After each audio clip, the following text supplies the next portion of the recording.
I'm a principal at Franklin Elementary School. If I had you as a student, if you're a young kid, you could raise your hand, but if you're an old person, don't raise your hand. I had him. Andrew. Yep. And he's not allowed to videotape this, so I'm going to yell at him all the time.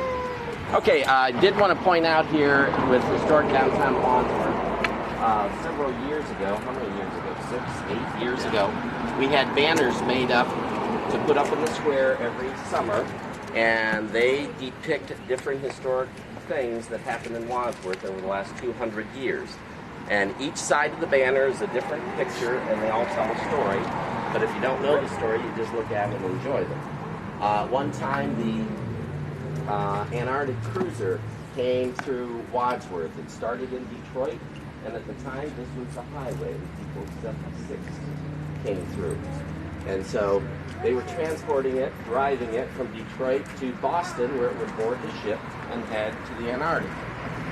And Admiral Byrd wasn't with it, but I stuck his picture there because he was the one instrumental in getting this thing going. And the goal was to go to the far reaches of the pole. It was a self-contained unit. Those tires on this were made in Akron, and that's why they had a big celebration once it reached Akron. They were 10 foot tall. So, as tall as this, just the tires. This picture was taken, and these stores along there were stores along here. So put it in perspective. So the year is posted up there, 1939.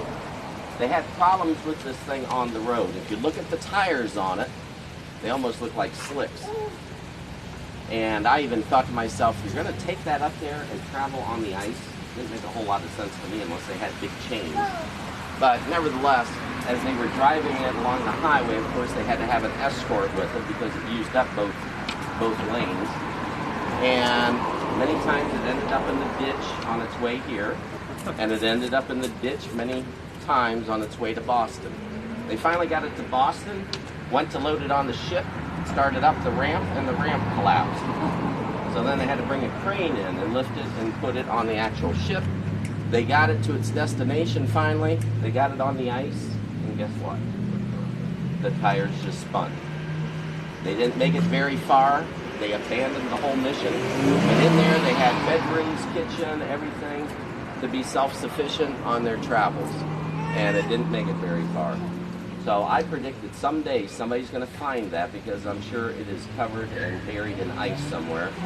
And somebody will recover it and have it brought somewhere to put on display and make millions of dollars. It'll cost $1 million to get it back.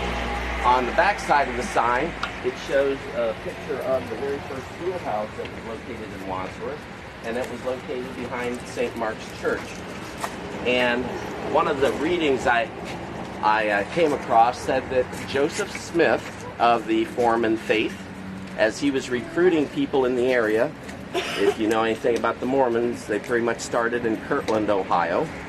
And he came to Wadsworth and talked to people trying to encourage them to join the faith.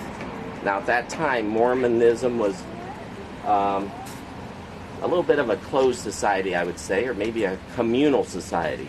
And what they wanted people to do was to give up all their goods, sell their farms, sell their houses, and come up to Kirtland and live in that, like I said, it's more like a commune type thing. So they would do all their work and everybody would share the wealth. Similar to Zora, Ohio, if you've been down to that town. So Joseph Smith, and some people say, well, he couldn't have been here when it said he was here because he was doing other things. I'm going to stick with it because I had the banner made up and I read it somewhere. So to me, that's history. So anyway, Joseph Smith supposedly met with people in that schoolhouse. Now that schoolhouse lasted quite a while, and it was big enough to handle all the kids that were in town as such, and there weren't many cabins around. There was one where the library is located. Dr. Frederick Brown lived there with his family. He came from Connecticut, and so his was the first cabin downtown. The other one started out at Western Star, which is on Broad Street here at the flashing stoplight at the intersection with Norton. So if you've ever gone out that way, past the blue sky, come to the flashing stop sign. Look in the right-hand corner there at that intersection, and that's where the first 2 log cabins came. It was the Dean and the Durham families. That was 1817? 1814. It was 1814. As you know, we had the bicentennial. Get it, Drew. The bicentennial in 2014. So that's when the first pioneers came. They landed there, and then people started this way. One of the oldest houses in town, quite frankly, is the one close to the high school and Overlook School, new Overlook School. It's that house that looks like it's made of cement. This, we call it the stucco house. It was built in the late 1830s, from what I can calculate. Now that house is an all-brick house.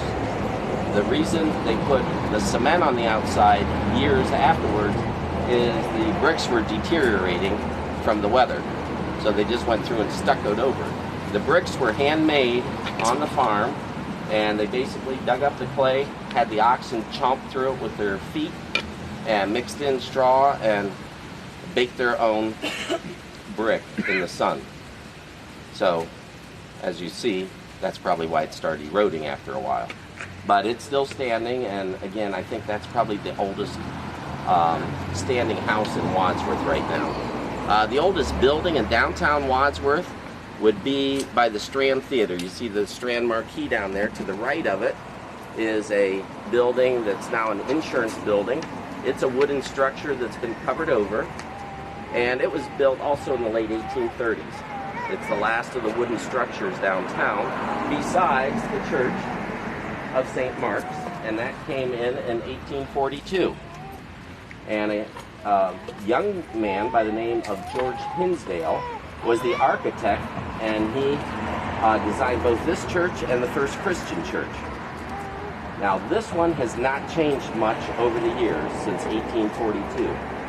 They added a basement, they lifted the church somehow up on props, and they went in and hand dug out the basement and set a foundation on it and created that. First Christian church, they kept putting additions and additions and additions on it.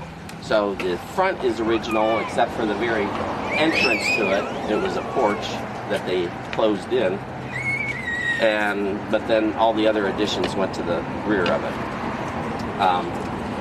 That church is famous in Wadsworth because there was a famous person whose student preached there. At the time, he was at Ephraim College and going into theology, and he student preached there. His name, James A. Garfield, which of course he became the President of the United States for a few months until he was shot and ended up dying. But while he was here, he made good friends with the Hinsdales as well as the Pardee family. And this street down here is Pardee Street. That's because the first mayor of town was Aaron Pardee, and he lived across the street. He had a huge house extended all the way to the south end of Wadsworth, encompassing the match factory, all that land, all the way down to Hometown Market. Hundreds of acres. And his house was eventually dismantled, basically, and 3 houses were made from the one house. Only one still stands on Wadsworth, the side street here. So, Pardee went through his property, these streets, and hence the name Pardee Street. And again, he was the first mayor of town. He was also a lawyer and a judge. He was one of the first judges in Medina County, and prominent family in Wadsworth. So when they put this street in, I always wondered, how'd they come up with the name Watrusa? You know, thinking, okay, is that an Indian name? You know, how'd they come up with this thing? So they had a contest. The bank did. The bank that was located where First Merit is, the original bank there before they tore it down and rebuilt that one. And it was called the Wadsworth Savings and Trust Company. So somebody took the letters from the Wadsworth Trust Savings Watrusa. Watrusa. Take the first couple of letters of each of those, and that's how they came up with the name. So it has nothing to do with Native Americans or nothing to do with the Pardee family. It is what it is. So we're going to take a hike down, and by the way, I'm going to do another historic walk of the south end of Wadsworth next Saturday. morning at 10:30. We're going to meet in the Knights of Columbus across from the fire station just up the street. We have a pancake breakfast from 8 to 10:30 or 8 to 10 put on by the Wadsworth Historical Society. It's only $5 for adults and $3 for kids. So it's the cheapest breakfast in town, cheaper than Crates in the South End. But anyway, if you come to that, then you'll have free admission to go on that walk. If you just want to do the walk, you can just ask for a couple of dollars donation. All the money, just like today, all the money that you're given today goes to Main Street, Wadsworth, to put on activities downtown. They don't even pay for my gas to come in from Rawega Road, but that's okay. But anyway, just so that you know where your money's going, it's not going to me, it's going to them. But in that case, it'll be going to the Wadsworth Historical Society. And the museum is right next to City Hall. It's open Saturday mornings from 9:30 to 11:30 throughout the year, unless it's a holiday. So, again, we'll take a walk and just pretty much go down Main Street and talk about all the old factories down there and what they did and how they did it, and probably go as far as the railroad tracks and then come back up the hill. Now, if it's a hot day, I'd suggest bringing water with you. All right, so we're going to head down to the Woodlawn Cemetery. It may be noisy along the main street here, so I won't talk very much until we get there. I will point out there's one banner that we're going to pass. You can see it there at the corner. On this side, you can see it's a picture of St. Mark's Church, which is this one, built in 1842. It was originally a Presbyterian, and then suddenly they called it a Congregationalist church. And so that's what it started out as. In the 1890s, it turned into a Mennonite church because the Congregationalists or the Presbyterians lost all their people, and nobody rejoined, and it got to a point they couldn't afford to keep the church. So the Mennonites came in, took over, and when the Mennonites got too large, they built the one out on Treese Road that's there today. And there was an original Mennonite church that was out close to the Wadsworth Hospital. It's been long gone. It was a wooden structure. The cemetery is still there. So if you go to the three-way stop on College Street, turn right, go down about a quarter mile on the left, you will see the cemetery is still there. And that's where the Mennonites were buried in the time. So when the first pioneers came into Wadsworth, they came from Connecticut, Vermont, New York, that area. They were the first wave to come in. They got to the border there and started setting up shop. They bought their land from General Elijah Wadsworth, who lived in Canfield. And General Wadsworth never set foot in Wadsworth, which is ironic. But he owned this large tract of land, and he was a general during the Revolutionary War and the War of 1812. He's buried in Canfield. So they got their property deeds there, came out and started settling the area and started chopping down all the trees because it was a heavily wooded area. The second wave that came just shortly after them were the Germans, the Pennsylvania Dutch, and they came out, they got to the border, and they cut a path to the south. So all the land down to the High Church on County Line Road, all the Germans went there. They didn't mix with the English because they had problems out in Pennsylvania, and you can read about it. They called it the Pennamite Wars, and so they hated each other basically at the beginning. They eventually started fusing, and everybody's living happily ever after then. But at the time, it was a little bit shaky. So Germans in the southern part of Wadsworth Township, and it made sense because Wayne County was mostly German. So they were right close by, and that High Church, by the way, just the history of it, I would say that if there's a record that's held by any church, it would be the High Church there. As you know, it's sitting there at the intersection of County Line Road and Eastern Road. It's sitting on the south side of the road. Before it was there, it was on the north side of the road in the western corner. It started out as a log cabin, like all of them. This one, there was a log cabin before it was built. And then they moved the church across the road to the east into that corner.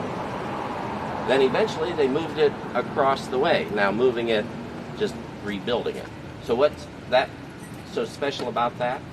It is a church that has not moved any more than 100 yards in its history, but it was in 3 different counties. On this side, it's Medina County. It's sitting in Wayne County now. When it was across the road, it was in Summit County. So it's where the 3 counties intersect. So a church has been there for close to 200 years and has been in 3 different counties and never moved more than 100 yards either way. That place has to be haunted. But if you do go to that graveyard, it's interesting because you will see tombstones that are actually written in German from the original settlers. Now, one of the original settlers, not the very first one, but one of the guys that came out, his name was Seth Lucas. And this guy had an artificial leg. He had lost his leg, and he walked all the way from Connecticut along his covered wagon, because they didn't ride in them, they were too uncomfortable. It was much better to walk. He walked the entire way. Took well over a month to do that. And these weren't roads, they were just paths and stumps and everything. When he got here, unfortunately, the travel was too much. And using his peg leg and his good leg, the journey killed him, literally. So he was one of the first deaths in the Wadsworth area from that. So he had one good leg and one peg leg. And I can't remember whether he was buried at the High Church or at the Western Star Cemetery, both on Medina County line road or very close to it. But the farmers would report back in the day when things were all, when the trees were all gone and they started farming the land, that they would report seeing this trail out in their fields, and it showed a footprint and a hole, and a footprint and a hole, and a footprint and a hole. Nobody's seen it since because now it's developed and houses are there and grass is there, but it spooked the people of the day. So if you're out there anytime in the evening and you see somebody walking through a field and they're leaving a hole in the ground, stay away. It's Seth Lucas. But when he died, of course, he was the first death, and there was no lumber mills or anything. So they had to chop down a tree, split the tree, make their own rough boards, but then they had nothing to put it together with, because log cabins are built basically without nails, or very few nails, and they couldn't afford the nails where they came from, so they brought just a precious few, and they'd be the square-headed nails. So some of the ones who lived in log cabins, they removed as many nails as they could that they had brought with them, just to get, I think, 7 nails to hold the coffin together. So that's the only thing that helped Seth Lucas together was 7 nails. All right, monuments on the Pokemon Go. Seems like people come and do their thing on their iPhones, and so I think this is one of the stops. And there's quite a few of the monuments back through here that they pick up their points, so that's why you'll see cars driving through, and they have to be close enough to snag their points and then move on. Fortunately, they're moving slowly, at least the speed limit of the cemetery, so. And hopefully they pay attention, they're not running over monuments. That's my worst nightmare. And I have to change up my tour. So anyway, obviously this is a monument dedicated to the soldiers of the Civil War. This was introduced to Wadsworth in 1912, and originally it was up in the square in front of the gazebo. And then when they redesigned the downtown, they made that east part, where we call the gazebo, narrower, so they removed some of the monuments and moved them down here, and he was one of them. And unfortunately for Colonel Randall there, he got vandalized one time. Some kids went up top and pulled him down off the top while he was here at the cemetery and destroyed him. And so we had a monument with nothing on top, and he was resolved to the city department, laying down some garage somewhere with oily rags stacked on top of him. And then finally one of the councilmen proposed that they have it redone and fixed up and put back up there. And just like in Wadsworth, they have to debate things for 1,000 years till they get it done. And finally, I think it was the service director at the time, they said, Does anybody even know who this guy is? You know, does he have a name? And one of the councilmen stood up and he says, "It's Colonel Randall." Well, Randall was the name of the city director. And once they put his name on it, then suddenly it was sent over to Akron and put back together, and now he stands proudly here. Now, at the time when they built this cemetery, this is the original 1 acre that goes to the top of the hill.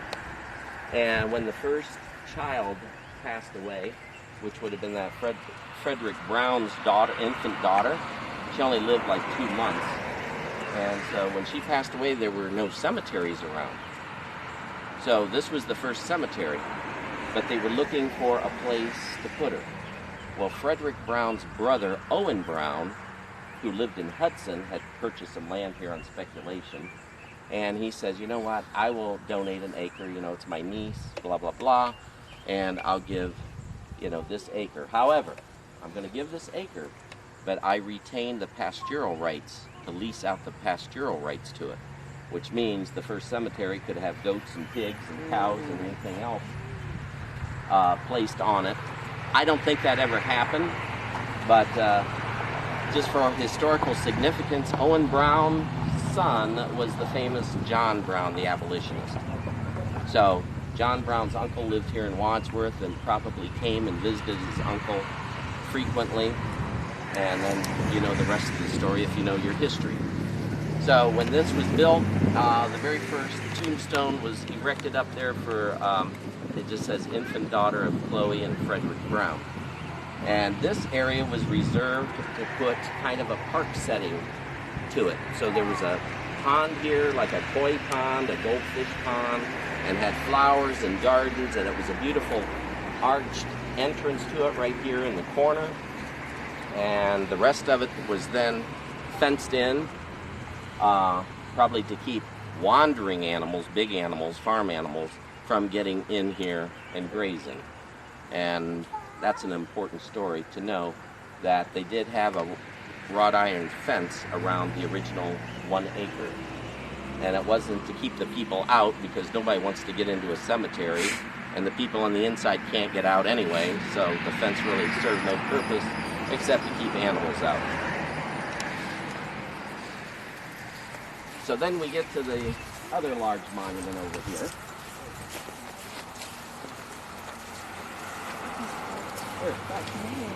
Yeah, right. It's bigger than a small. This monument perplexed me as a kid. When I grew up in Wadsworth, I kept thinking, you know, what is this monument of? It says Curtis on the bottom. Obviously, it's the Curtis family. And it shows a woman leaning up against an anchor. And so when I finally did find the information about it, the Curtis family did, in fact, they actually lived right across the street. Now, the house is long gone. It would have been an old Western Reserve style house, which all the houses in Wadsworth, the first houses, looked kind of in the same format as St. Mark's Church. They were white, they were basic, you know, rectangular buildings with a white paint. So, William Curtis and his wife lived across the street.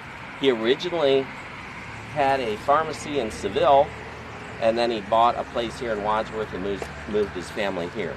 But he worked out of that oldest building that I referred to next to the Strand Theater. So he had his, you know, back then they called them chemists. And so he mixed together different ingredients and would make potions and things, because that was the medicine back then. And he would sell it there. Well, he and his wife had one child. His name was Willie. And Willie loved, he was 10 years old at the time, but he loved to leave the house, pull his wagon all the way to Dad's shop. Dad would treat him to some candy and whatever he had on hand. And the fun part of the whole trip, of course, was coming back. And again, referring back to the St. Mark's Church and how this is graded down, you know, it's not as, the hill isn't as steep now, but back then it was very steep. So he loved to jump on his wagon and come down the dirt road, because he would end up right in the front yard of his house, basically. So one infamous day, he took his last trip. down the road. He went up and did the same thing that he always did, and on his way back, he came down on his wagon, and his wagon picked up more and more speed coming down, and somehow he lost the control of the front, and he went smack dab into the fence, the wrought iron fence, and somebody had left the gate open, so the latch impaled him in the stomach. Now he ended up living, which was, I guess, the good news. He lived several weeks after that, but back in those days they didn't know about infections and things like that. Basically they probably just sewed him up and just hoped for the best. You know, nowadays he would have been treated and out of the hospital within a day or two. Well, he didn't make it. So the family was so distraught about it that mother wanted to erect something across the street from the house that every morning when she woke up, she could look out the front window and have this in his memory. Now, the symbolism of why she selected this particular thing is only for speculation, but obviously it's a female, and she's carrying an anchor, and she had to carry that thought of allowing him to go on his own, and maybe she felt the guilt for the rest of her life. I don't know. But it is said that in the evening, when this traffic is down to minimum, that people in these houses have reported hearing this wagon coming down the hill late at night. And boom, at the end. What is going on here? I saw that in a Seinfeld episode, but it was with ketchup.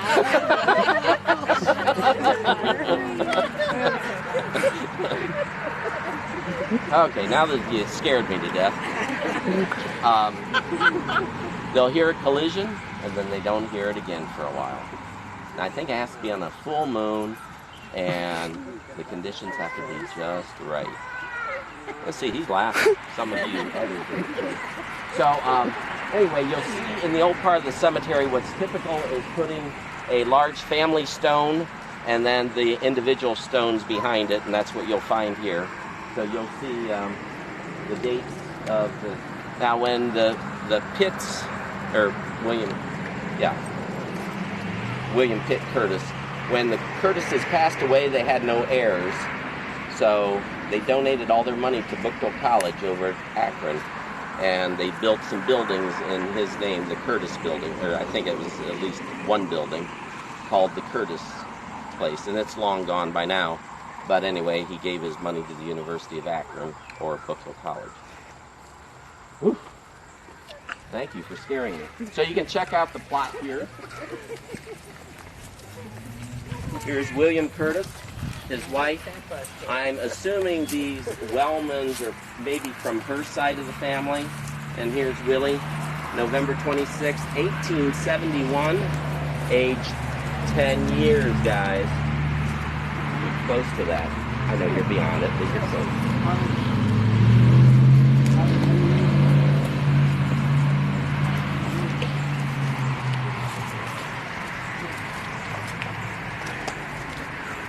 You'll see some other Curtises here. I don't believe that they were related, but an older tombstone. Notice they're in the obelisk shape.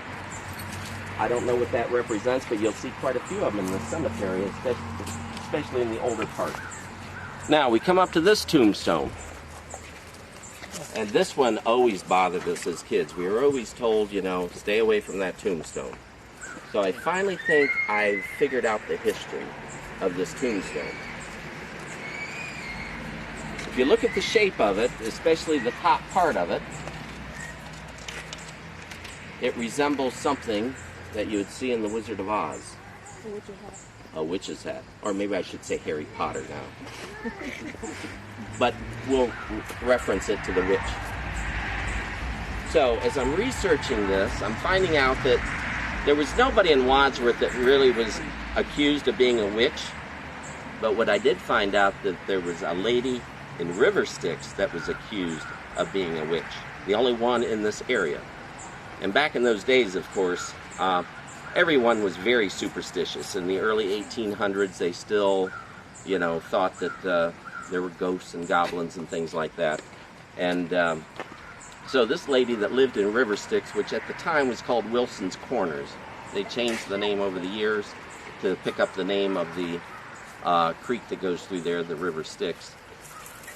But anyway, she was one of those ladies, a little old lady, as well as Mrs. Brown, who was kind of the granny of the neighborhood, and when somebody got sick, they had kind of their old recipes and things that they would put together. Maybe your grandparents did the same thing, and trying to come up with their own elixirs. So this lady over in River Styx would do the same thing. She would create these elixirs and things if somebody was sick or had a fever or a sore throat, and she would do that, but she kind of lived in an old, dilapidated log cabin. So it kind of gave people the creeps. And she didn't do much upkeep in her yard, so that made it creepier yet. And so I think what happened is one day somebody's child had a bad fever, which was common back then. A lot of diseases and no cures for it. So this child came up with a fever, so somebody went to Hattie. I call her Hattie. Get it? So they went to Aunt Hattie's and says, you know what, can you come up with something? She has a bad fever. Oh, sure, you know. So she got her herbs and put them together, and the things she found out in the woods, the roots, and created her own little elixir and gave it to the child. And unfortunately, the child didn't survive, not because of the medication or the natural things that they gave her. It was just there was no cure for it. So after that child died, they think that that family was a little bit vindictive about her and accused her of being a witch, and that she basically killed their child. So they kind of turned the whole neighborhood against her, saying, you know, this lady that there's smoke comes out of her chimney at night in the wintertime. You know, put two and two together. And she doesn't upkeep her yard. That was enough to make them superstitious enough to say she has to be a witch. So when Hattie finally died, at least she didn't get hanged, you know, which was typical in those days, at least from where they came from. They wouldn't allow her to be buried in the River Styx Cemetery because they didn't want a witch buried there. So I guess the people in charge of the Wadsworth Cemetery said, you know what you can do is we'll allow her to be buried here, but you're going to have to mark it so everybody knows that there's a potential witch buried here. Hence, Hattie is here, and don't touch it, that tombstone, because it'll bring you bad luck. And especially if you snip an end off like that, that person, I'm sure, ended up passing on for doing that to her. So anyway, stay away from Hattie. This is where she is, and this is where she'll always be. And River Styx has not thanked us enough for taking her off their hands. We can pop over here. I'll show you the original tombstone. This cemetery was built, again, at the death of the infant daughter of the Browns. And unfortunately, the original tombstone, which you can see, they're badly weathered and some are knocked down from vandalism and just natural weathering.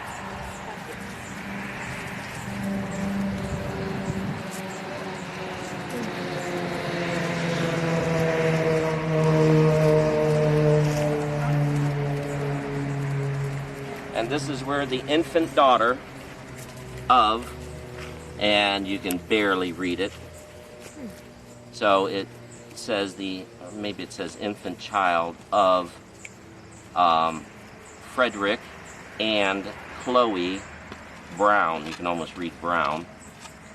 And then it has the date of 1817. So again, it's in pretty bad shape, but that is the oldest tombstone in the cemetery. And then two other cemeteries popped up around. That's the Western Star Cemetery on Medina County Line Road, and then they called that the Town Line Cemetery, and then they called the South Cemetery where the High Church is today.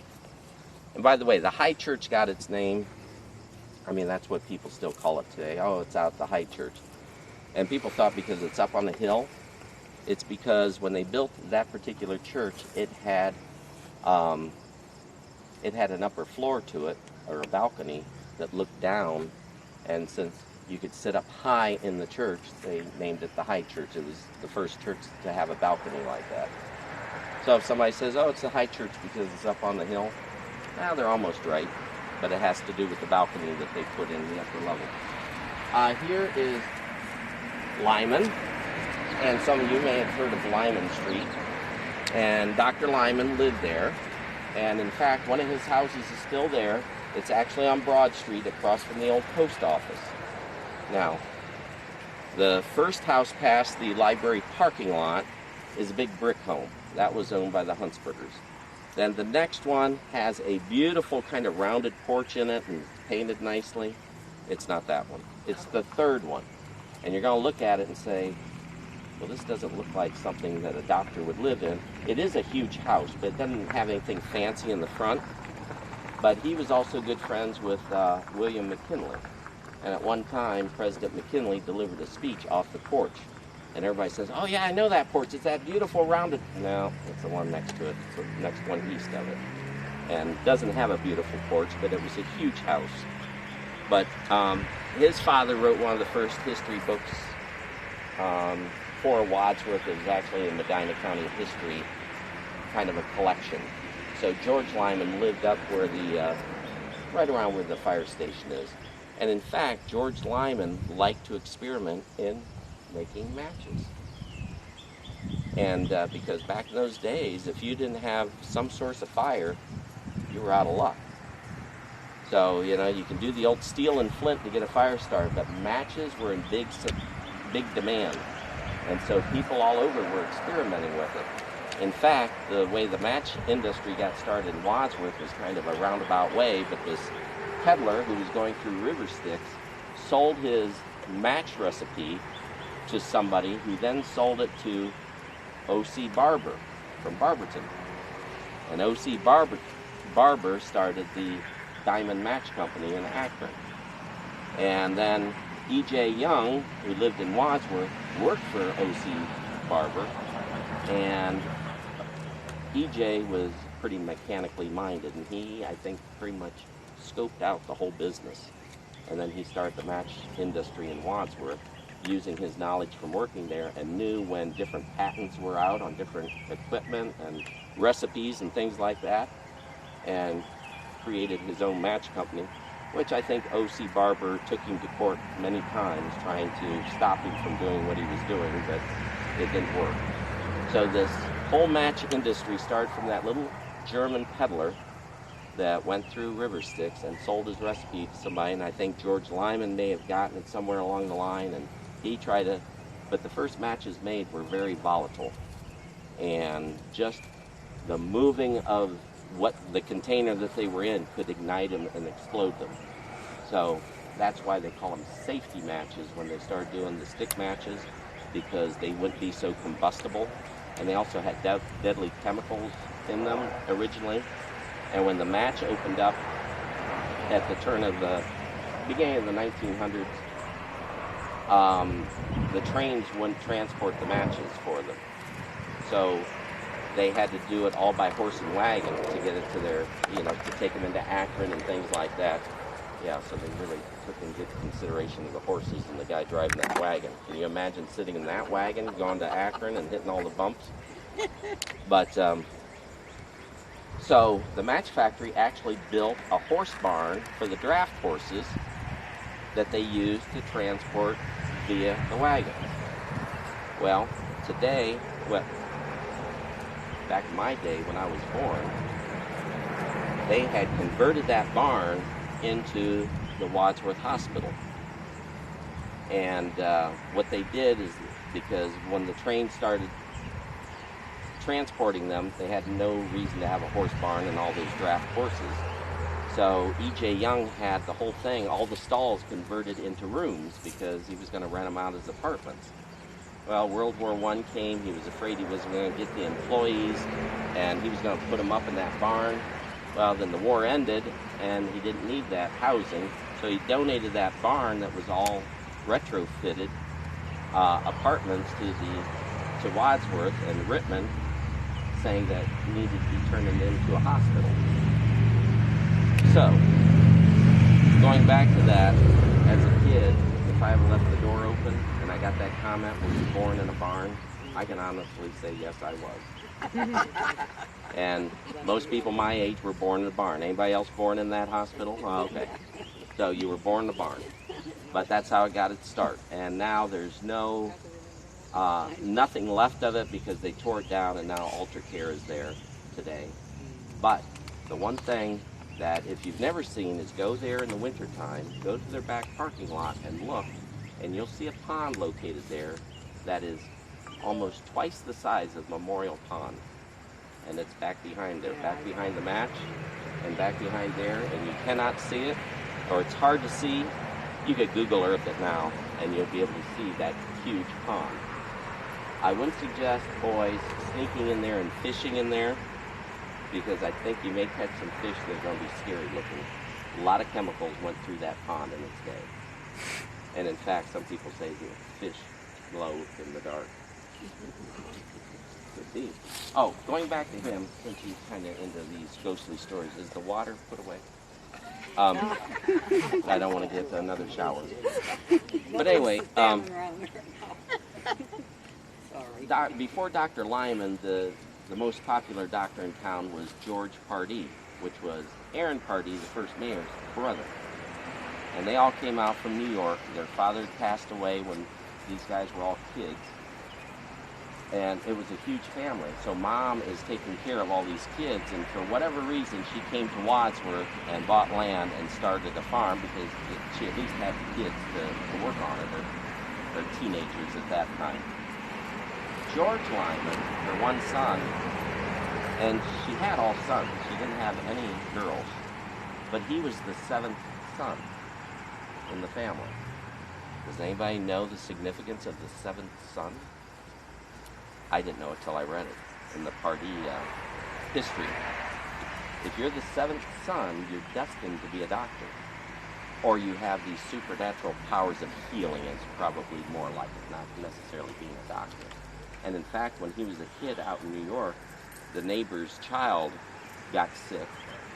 And they knew this saying, so they came over to Pardee's and they said, could you bring little George, I think he was 10 years old, to come over and do something about our sick child. And so the mom kind of took him over and she says, okay, touch him or do something with him. And he put his hand on his head and kind of went through some motion. Well, miraculously, the child survived whatever it had, and so he was destined to be a doctor. So he kind of fulfilled it. Now, if the child would have died, then I don't know what would have happened to George. Maybe end up with a Hattie-type monument over above him. But George is actually very, that was not it. It's one of these things that's down there. Oh no, it's the obelisk right there. The other pointed one, pointing up.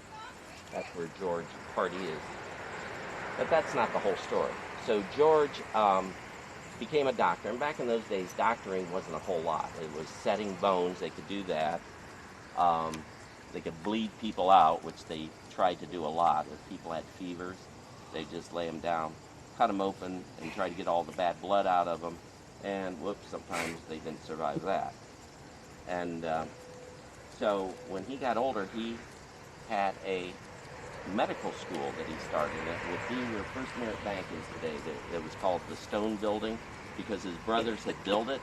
So he rented a room upstairs and he taught kids his age, or in their 20s, how to become doctors.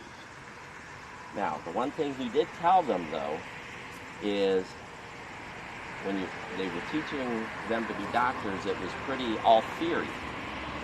And he says, if you want to get hands-on, you have to provide your own specimen to work on. So what some of these, and a lot of these kids came from rich families, and what they did is they paid people to come here to get their specimens.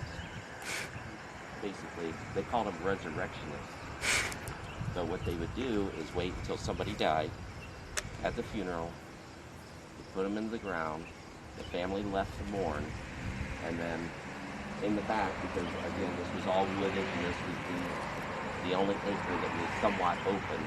They'd come in from a log cabin in the back and with their shovels and dig up the coffin. Well, they wouldn't dig up the coffin. They would dig down to the coffin where they knew where the head was and cut it open with a saw and stick some kind of grappling hook in and yank the body out, throw it in a bag, and then meet up with the people. And so instead of bringing a packed lunch to school, these guys would be carrying in these knapsacks and say, okay, now show me how to work on this body. That was common in all cemeteries all over the place. So when we're looking at these different tombstones, it doesn't necessarily mean there's a body below us. There could have been a body below us. There may be a body below us, but it may be gone. And in fact, there were rumors that when George Pardee passed away, they stood above his grave for a couple of weeks, day and night, watching over top, just so that one of his former students didn't use him as one of his specimens to work on. And Tom, what do you call that? The graveyard shift. And that's today why they call it the graveyard shift. It was people who sat, and many families did that. They would sit in the graveyard for at least 2 weeks, depending on the weather, and waiting until they knew that the body wasn't any good for the resurrectionists. Sometimes they were buried alive, and that's another thing. That's another thing. We'll talk about that up the road. That looks like a graveyard shift too. So anyway, I did read some stories that were printed in the newspaper. They didn't use names. It was, I think, in the 1870s. And the first newspaper in Wadsworth was called the Wadsworth Enterprise. It was started in 1866. So one guy ran a series about the resurrectionists. So he didn't use names, but he alluded to the fact and described some of them pretty graphically on the removal of the body. So if you come to Scare on the Square, you'll see some of those people who were dug up here over 100 years ago. They're walking through the streets. Sorry. Guys, you remember all this? Yeah. Yeah, I'm throwing in some new ones here.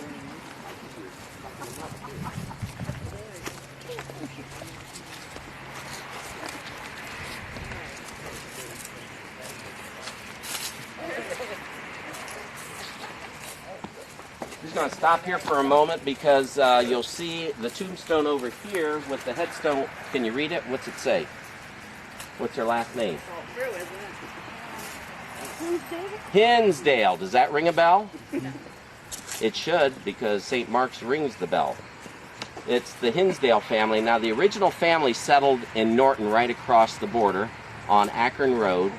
And so the first settler came, and he was known for his cloverleaf axes, and that's where he made all his money because everybody here needed an axe. So he was a genius at making it, so he made good money. Eventually, they moved across the line, well, at least his family, his kids did. They started settling in Wadsworth. One of them up on Reimer Road and whatever, but it was his grandson who did the design of the St. Mark's as well as First Christian Church in 1840s. And upon completion or near completion of both churches, something sad happened. The guy who designed it, he was 28 years old, he died. I haven't figured out what he died of.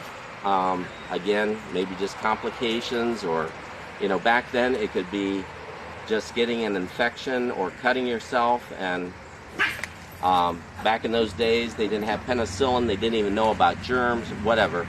But he died. So ironically, his was the first funeral that was held at the First Christian Church. On its opening day, he was the one that died, and it's the one that they had the funeral for and brought him down here. Now, brings up another story of another tragedy that happened in the cemetery.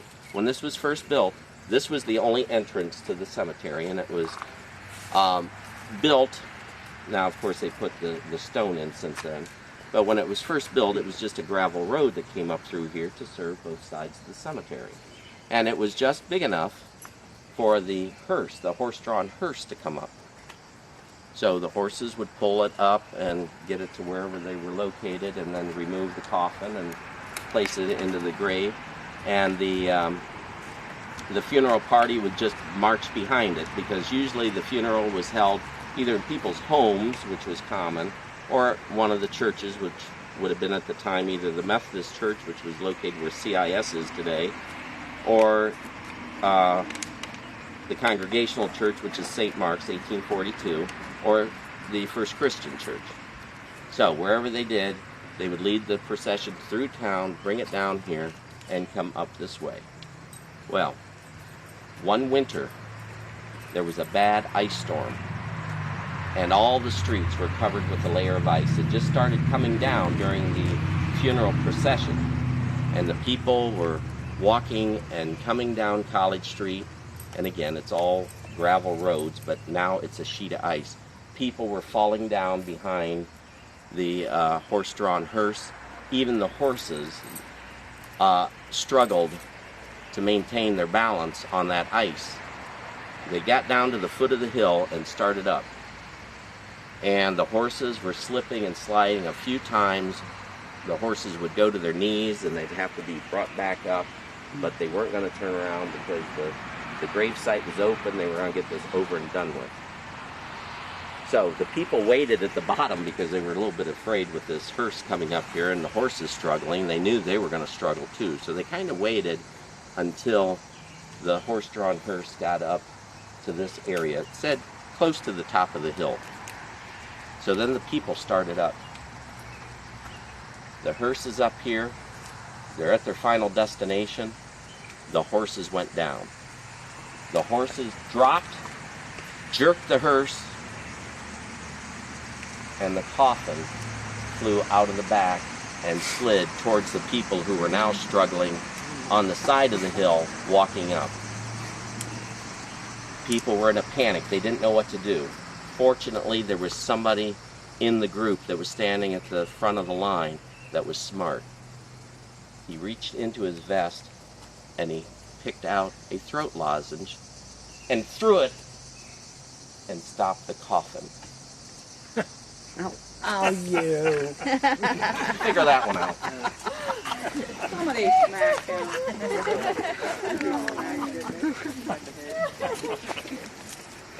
I probably should say at this point, some of these stories are 100% true. Some are mostly true, and some are a little questionable. It's not important for you to know which ones are true or not true. It's only important for me to know for my own sanity. I hope Hattie's a true one. Is Hattie a true one? That's up to you to figure out. If I told you that one, I'd have to tell you all of them.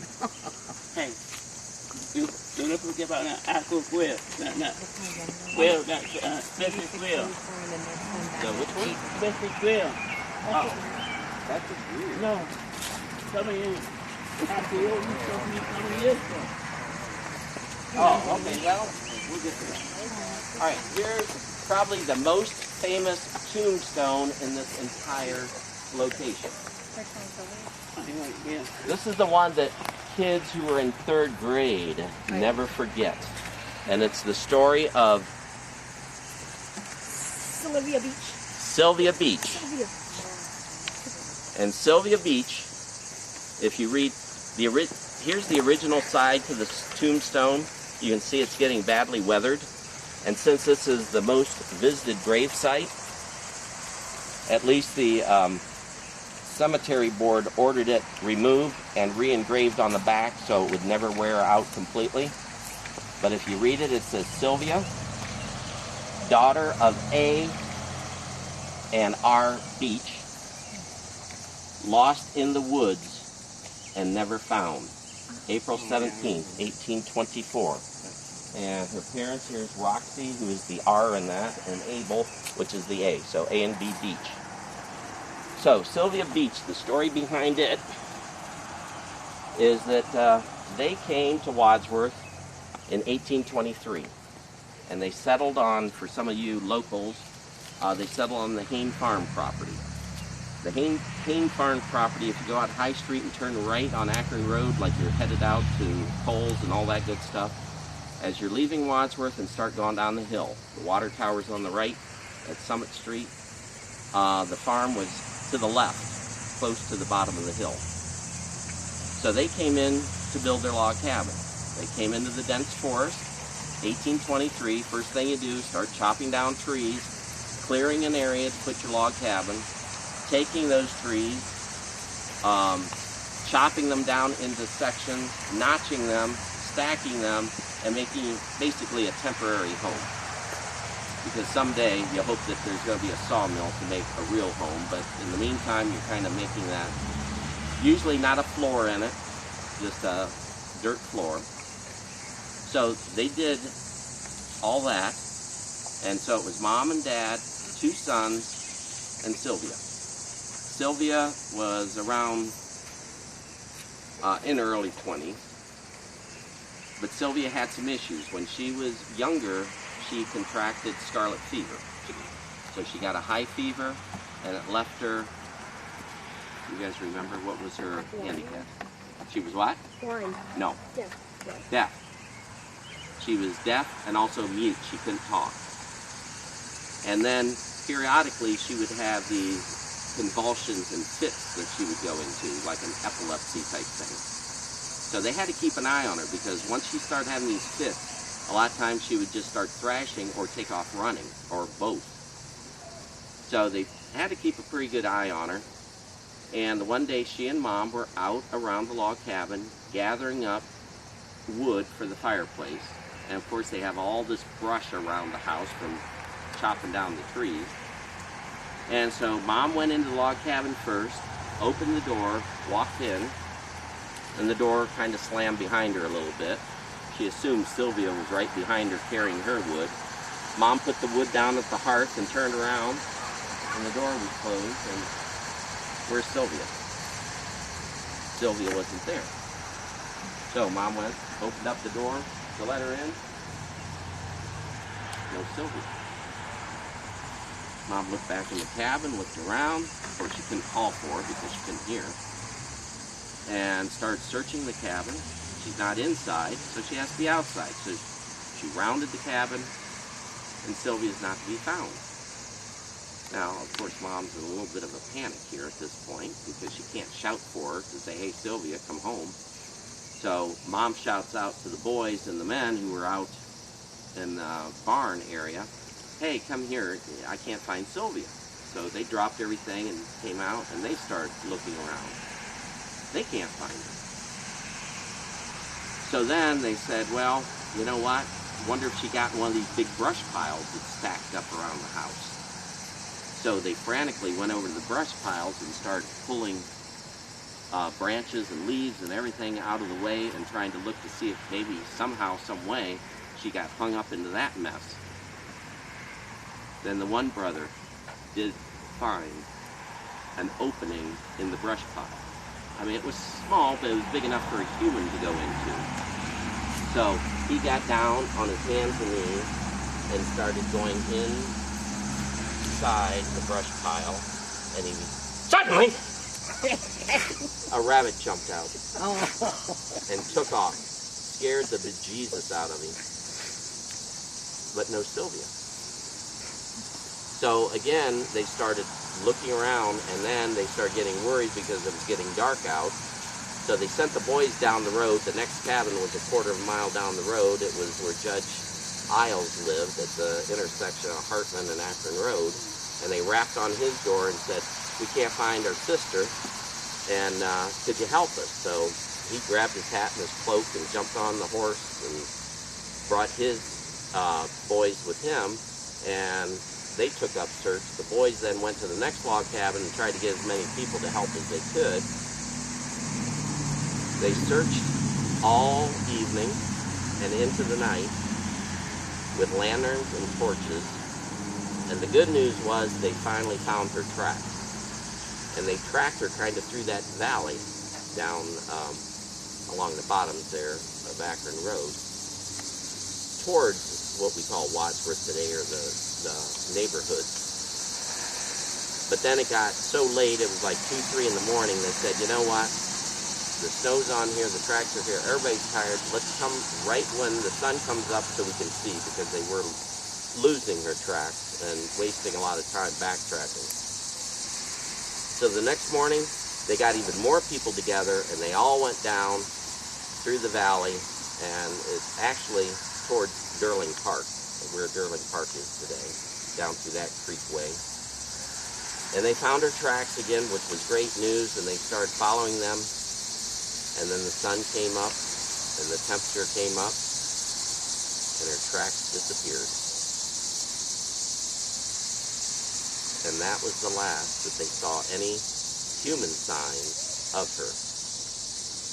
They then spent all day, the next day, the day after that. Finally, 2 weeks later, they called in as many people as they could find. They called them in from, not on the phone, of course, but they sent couriers out. They brought people in from Chippewa Township, Doylestown area, the Rittman area, Copley area, Sharon area, Seville area, all the areas that surrounded Wadsworth. And they had several hundred people come out, guys and boys. And they virtually made a line spaced about 30 yards apart, and they made a line from Holmesbrook Creek all the way to the farm, and they literally canvassed every square inch, and the orders were turn over every large rock, look behind every down tree, any place where you could find her remains, because we're now looking for one of God's child, but we expect not to find her alive. They did it, never found blood, never found clothing, didn't find anything that even resembled a human being was there. So a year later, after she went missing, the family erected this and simply said, lost in the woods and never found. And every year about this time, the cicadas will sing to her, and they're doing it right now. That's the story of her. How old was she when that happened? In her low 20s. I saw 23, but sometimes I wonder, was that her age? Because it happened in 1823. And that's also the year they came. So, I mean, it happened shortly after they came to Wadsworth. So, what happened to her? You can only speculate. Back in those days, there were wolves, there were bears, there were rattlesnakes, coyotes, a lot of dangerous things that could kill people. And there were still some Native Americans, although they appeared to be friendly ones. They didn't really hassle any of the pioneers. Most of the Native Americans lived at, I thought it was me, at the Chippewa Lake, and they just kind of used these lands as a hunting ground.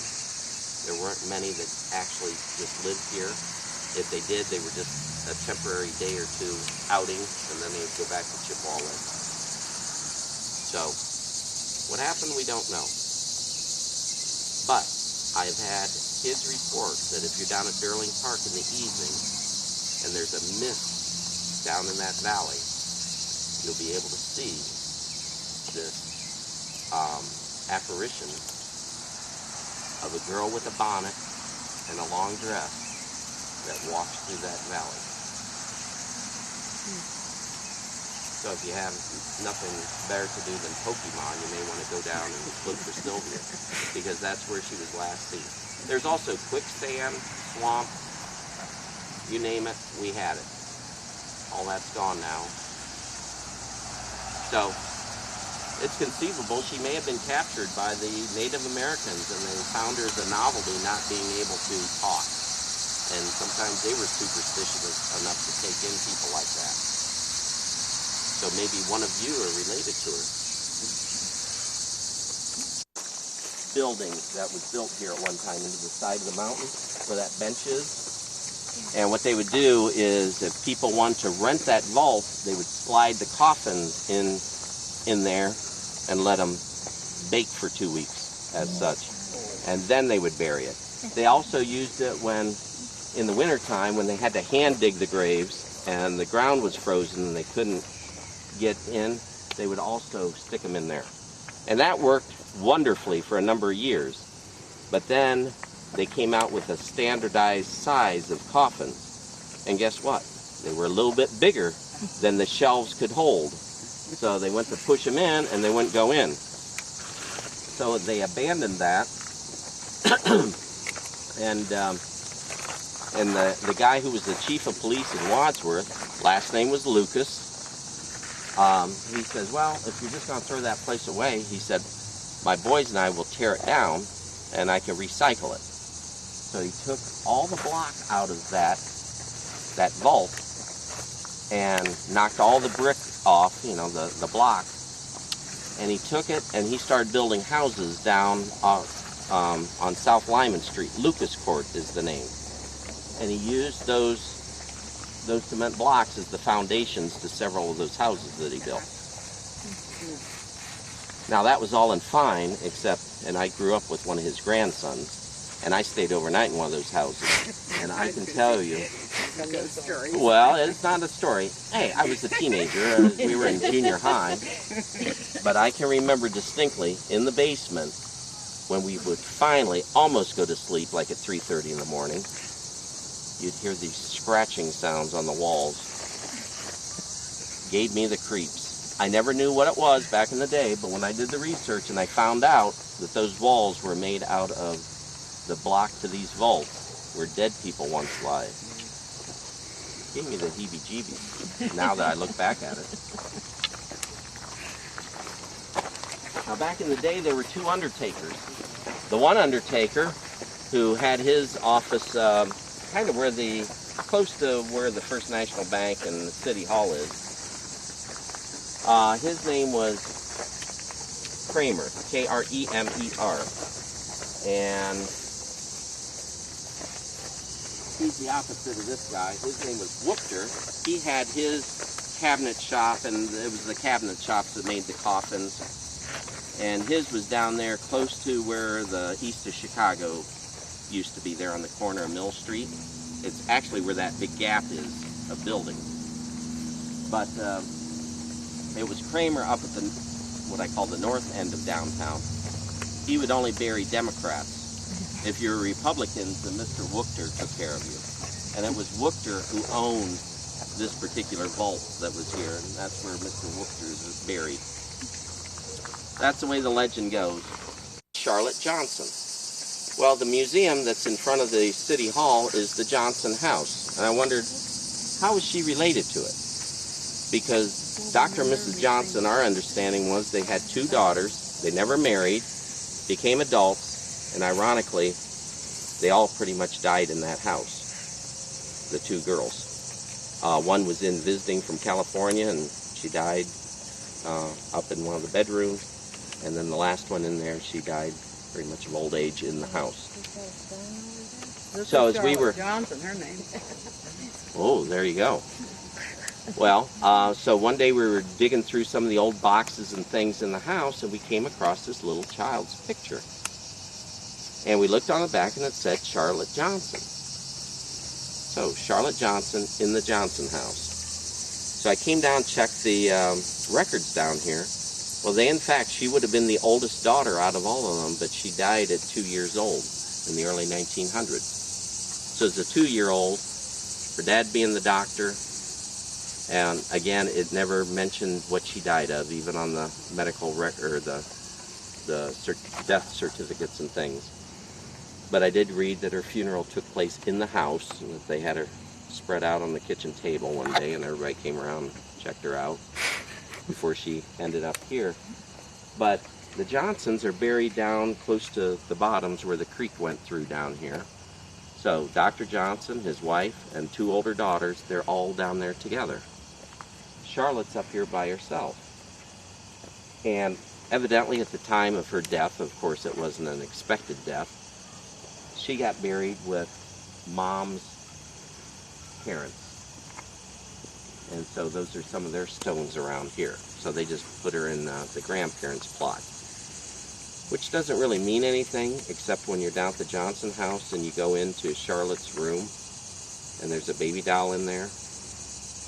Could be my imagination, but anytime I go into that room and see that baby doll, it's always turned or looking a different way. Sometimes it's looking to the right, sometimes it's looking to the left, sometimes it's looking up, and it creeps me out.